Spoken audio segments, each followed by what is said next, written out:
Today, Mr. Chairman, we celebrate the ceasefire that has now been holding for the last 2 months, and congratulate all the actors, the Democratic Republic of Congo's military, the East African Regional Force, and all the actors that have made it possible for us to have the ceasefire that we all wanted as a summit.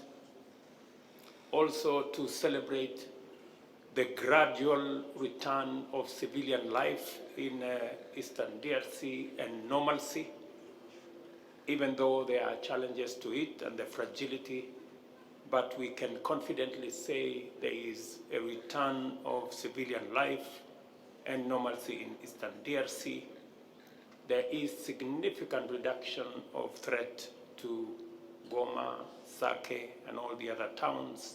Allow me, Mr. Chairman, to take this opportunity to congratulate East Africans and the decision that was made by the East African head of state to step in the theater of what was happening in Eastern DRC.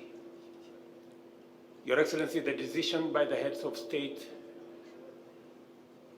to get into the theater in Eastern DRC and to work with our brothers and sisters in the DRC under President Felix Tshisekedi has yielded very positive results. Today, we have a full deployment of the East Africa Regional Force. In the last 3 months, Burundi, Uganda, and South Sudan have joined the Kenyan forces, and we are all present now in the theater.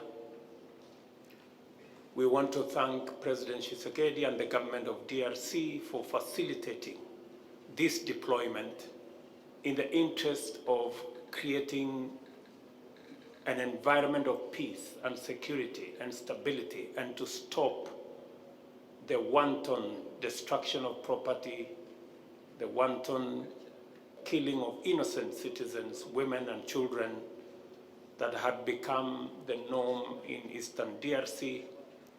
We also want to congratulate the government of DRC for facilitating the renewal of the mandate of the East Africa Regional Force for another 6 months.